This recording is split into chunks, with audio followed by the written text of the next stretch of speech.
আমাদের জাতীয় চেতনায় চিরভাস্বর মহিমান্বিত দিন।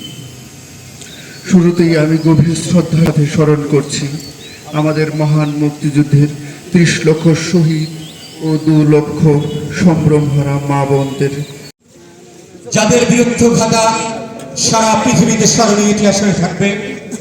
আমি আজকের অনুষ্ঠান থেকে স্মরণ করতে চাই বাংলা মায়ের বীর সন্তান, সুমহান স্বাধীনতার ঘোষক, বাংলার রাখাল রাজা, বাংলার মুকুটের সম্রাট, রণাঙ্গনের বীর যোদ্ধা শহীদ রাষ্ট্রপতি জিয়াউর রহমানকে, তারই সাথে সাথে সকল সেক্টর কমান্ডারকে আমি এই সমাজ থেকে আমরা সবাইকে স্মরণ করতে চাই। আজকে বৈষম্যহীন সোনার বাংলাদেশে, বৈষম্যহীন সোনার বাংলাদেশে আমরা প্রথম স্বাধীনতা দিবস উদযাপন করতে যাচ্ছি। রব্বুল আলামিনের কাছে লাখ কোটি শুকরিয়া যে আজকে আমরা পাথরঘাটা উপজেলা পরিষদ চত্বরে পাথরঘাটার সর্বস্তরের মানুষ, সকল জাতি ধর্মের মানুষ, সকল বয়সের মানুষ একত্রিত হয়ে আমরা আজকে সামনের দিক যাই একটু শহীদ দিবস উদযাপন করছি।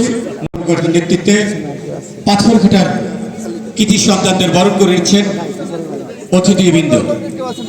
আমরা হাজার হাজার বছর আপনাদেরকে মনে রাখতে চাই। আমরা আপনাদের নতুন প্রজন্মের কাছে পরিচয় করিয়ে দিতে চাই। সম্মানিত অতিথি, মুক্তিযোদ্ধা সন্তানদের পরিবারের পক্ষ থেকে উপজেলা নির্বাহী কর্মকর্তাদেরকে ফুল দিয়ে বরণ করে নিচ্ছেন।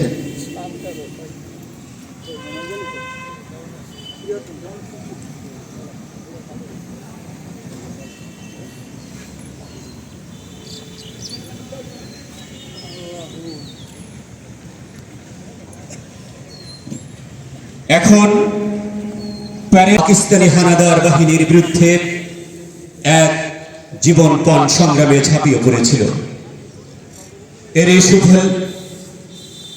এরই ফলস্বরূপ দীর্ঘ ৯ মাসের রক্তক্ষয়ী সশস্ত্র যুদ্ধে পাকিস্তানি বাহিনীকে পরাজিত করে ৩০ লক্ষ শহীদ ও ২ লক্ষ মা বোনের সম্ভ্রমের বিনিময়ে বিশ্বের মানচিত্রে সৃষ্টি হয় নতুন একটি সার্বভৌম দেশ, আমাদের প্রিয় বাংলাদেশ। এই মহেন্দ্রক্ষণে উপজেলা প্রশাসন পাথরঘাটা কর্তৃক আয়োজিত এই অনুষ্ঠানের মাঝে উপস্থিত আছেন পাথরঘাটা উপজেলার সম্মানিত উপজেলা নির্বাহী অফিসার জনাব রকুনুজ্জামান খান ও তার স্পাউস আমিনা বেগম।